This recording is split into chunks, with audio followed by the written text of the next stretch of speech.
Assalamualaikum warahmatullahi wabarakatuh. Pak Camat jualan tomat, jualan yang didekatkan Tok Camat. Siapa saja yang tidak jawab salam saya dengan hormat, berarti dia bukan umat daripada Nabi Muhammad. Sekali lagi, Assalamualaikum warahmatullahi wabarakatuh.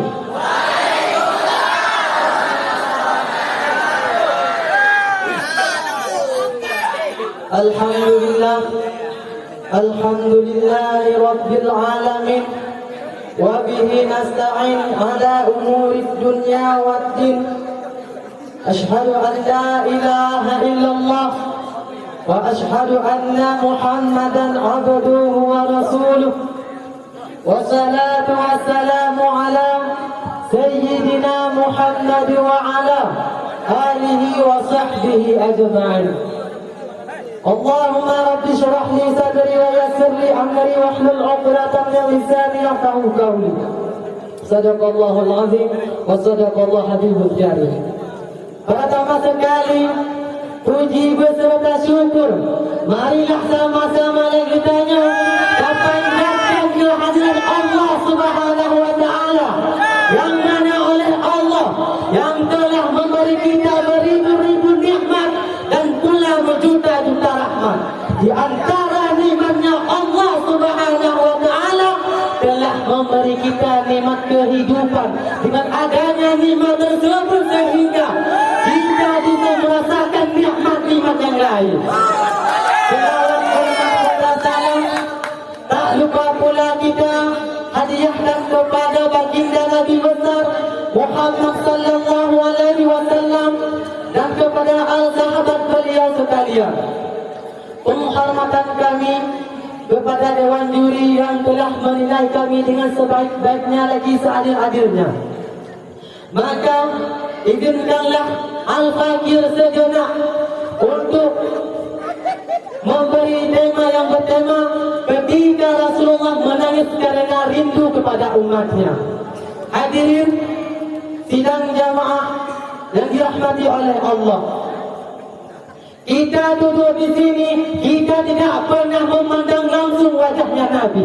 Kita duduk di sini, kita tidak pernah berjumpa langsung dengannya Nabi. Kita duduk di sini, kita tidak pernah duduk bersama-sama dengan Nabi. Untuk apa kita duduk di sini? Kalau bukan karena iman dan cintanya kita terhadap Nabi Muhammad sallallahu alaihi wasallam. Padahal kita tidak pernah duduk bersama dengan Nabi, berjumpa dengan Nabi, memandang wajahnya Nabi tidak pernah. Akan tetapi kita cinta kepada Nabi Muhammad. Akan tetapi kita cinta kepada Rasulullah. Kita ini semua adalah dicintai oleh Rasulullah. Kita semua ini disayangi oleh Rasulullah.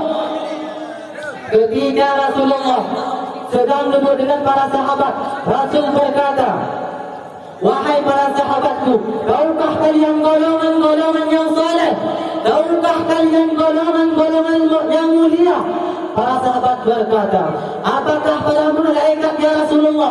Rasul berkata, bagaimana mungkin para malaikat tidak mulia sedangkan mereka berada di sisi Allah Subhanahu wa taala? Ada lagi yang mulia. Apakah para nabi dan rasul? Bagaimana mungkin para nabi dan rasul tidak mulia sedangkan Allah Subhanahu wa taala menurunkan wahyu untuk mereka? Ada lagi yang mulia.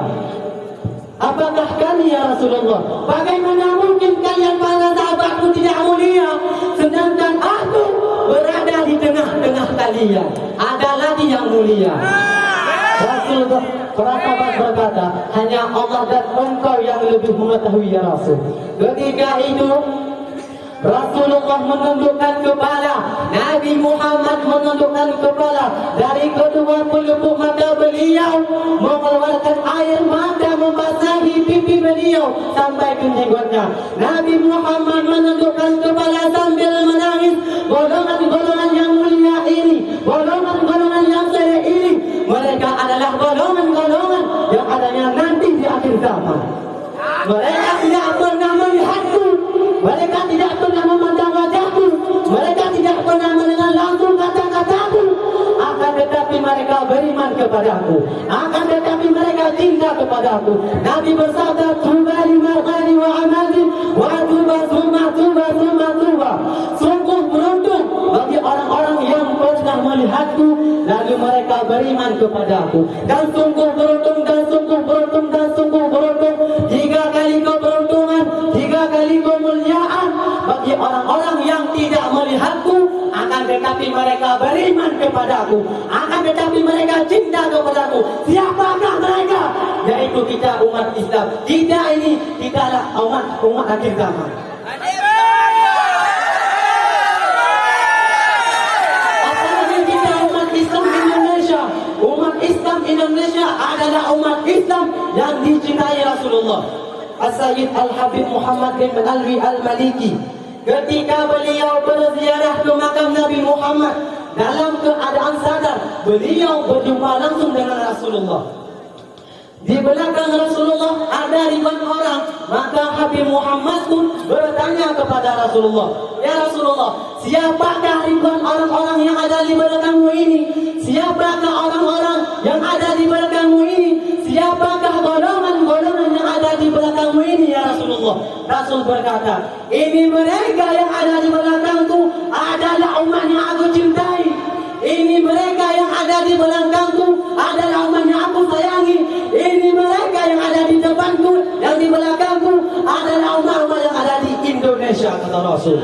Kita dicintai oleh Rasulullah, kita dimuliakan oleh Rasulullah.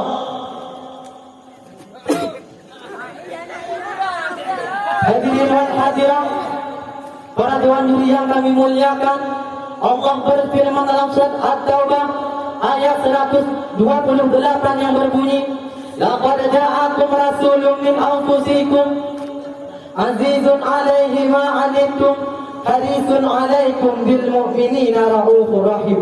Hai sekalian manusia, yang kaya, yang miskin, yang muda, yang tua, mulai pejabat sampai rakyat, ulama sampai umat, hai sekalian manusia, laqad ja'akum, telah datang kepada kalian rasulun min anfusikum, utusan Allah dari golongan kalian manusia, azizun 'alaihi ma 'anittum, sungguh berat baginya penderitaan yang kau alami, sungguh berat baginya kesusahan yang kau alami.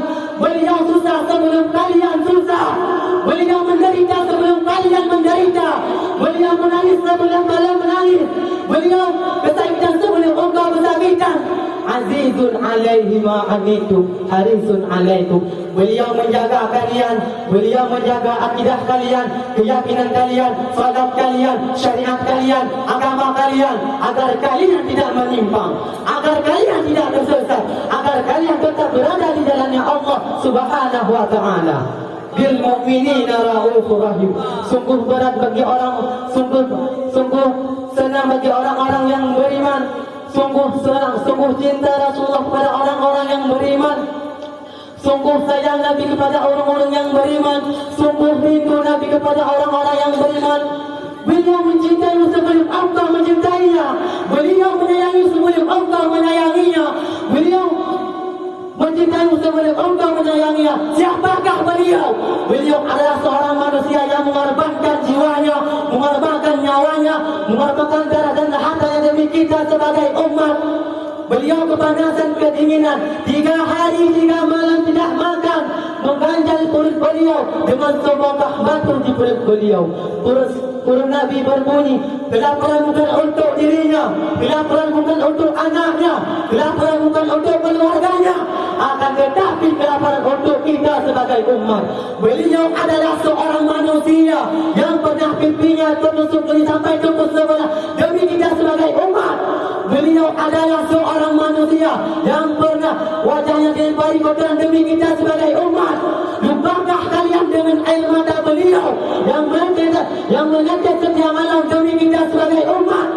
Lupakah kalian dengan darah beliau yang suci menetes demi kita sebagai umat? Ketika Rasulullah berada di kota Taif, penduduk kota Taif melemparkan batu kepada Rasulullah, maka keluarlah darah. Ketika itu darah keluar, Nabi tampung darahnya, Nabi tampung.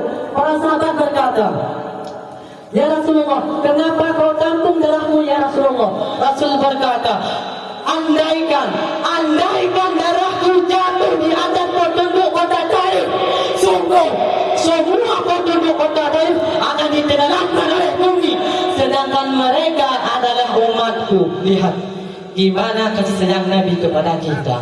Tapi kita sebagai umat tidak tahu diri. Kita sebagai umat meninggalkan ajarannya. Kita sebagai umat meninggalkan sunnahnya. Kita sebagai umat semakin hari semakin jauh darinya, meninggalkan syariatnya, meninggalkan sunnahnya, meninggalkan pakaiannya, meninggalkan kepribadiannya, meninggalkan akhlaknya, meninggalkan Al-Qurannya. Dari Sayyidina Ali karamallahu wajhah, ketika akhir detik-detik wafatnya Rasulullah, beliau melihat, beliau mendengar dari kedua bibi Rasulullah bergerak dengan dua gerakan. Lalu Sayyidina Ali meningkatkan pendengarannya dan beliau mendengar Rasulullah berkata, ummati, ummati. Ketika nama Rasulullah akan dicabut, Rasulullah berkata kepada Jibril, wahai Jibril, aku tidak puas meninggalkan umatku. Aku tidak mau meninggalkan umatku dalam keadaan belum diberi jaminan oleh Allah. Wahai Jibril, sampaikan kepada Allah, aku tidak minta jaminan untukku. Aku tidak minta jaminan untuk anakku. Aku tidak minta jaminan untuk keluargaku. Aku hanya minta jaminan untuk umatku. Wahai Jibril, sampaikan kepada Allah. Maka Jibril pergi kepada Allah dan Jibril berkata, ya Allah, kekasihmu Muhammad meminta jaminan kepada umatnya. Allah berkata, wahai Jibril, sampaikan kepada kekasihmu Muhammad, aku tidak menghinakan umat Muhammad.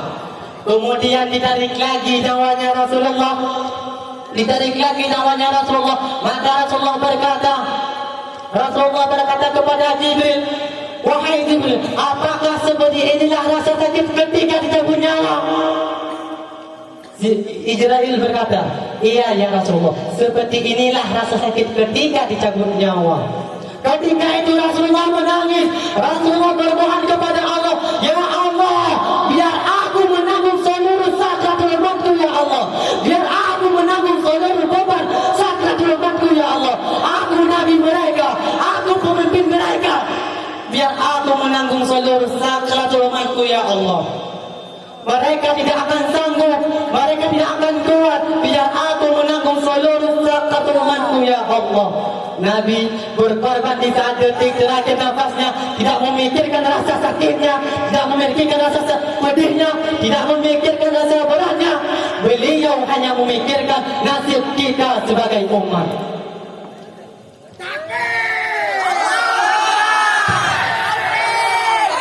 Kelak di yaumil qiyamah, ketika para nabi dan rasul berkata, nafsihi, nafsihi, jiwaku sendiri, diriku sendiri, aku urus urusanku sendiri, aku tidak bisa tolong kalian.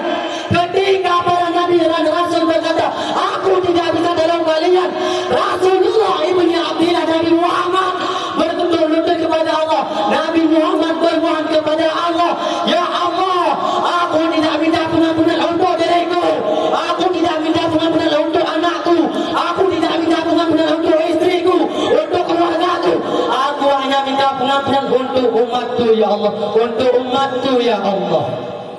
Lihat gimana Rasulullah berkorban kepada kita. Apa yang telah kita lakukan untuk Nabi Muhammad? Sudahkah kita mengorbankan dua kaki kita untuk melangkah ke tempat yang diridhai oleh Nabi?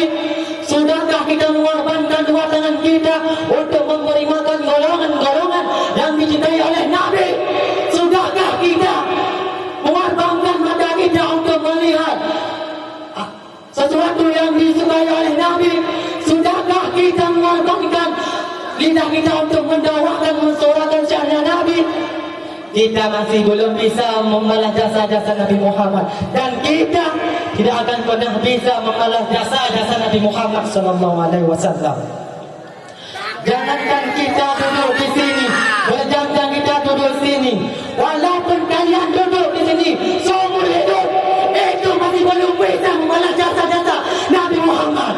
Karena begitu cintanya Nabi Muhammad kepada kita, karena begitu sayangnya Nabi Muhammad kepada kita. Sampai-sampai Nabi berkata, andaikan salah satu dari kalian yang duduk di sini, kaki kalian ada yang terkena duri, pasti kalian merasakan sakitnya. Apa kata selanjutnya? Maka aku tidak merasakan apa yang kalian rasakan, kecuali yang aku rasakan. Sampai sakitnya telah mati aku rasakan. Al-kesimpulan daripada pembicaraan saya, kita takutlah kepada Allah. Jadikan beliau sebagai pedomanmu, jadikan beliau sebagai teladanmu, jadikan kampungmu kampung Sayyidina Muhammad, desamu Sayyidina Muhammad, akhlakmu akhlak Sayyidina Muhammad, agar engkau mendapat hidayah daripada Allah Subhanahu wa ta'ala. Hanya al-qaina birahmati wal faradna bisalam. Kita berjumpa dengan rahmat dan berpisah dengan salam. Assalamualaikum warahmatullahi wabarakatuh.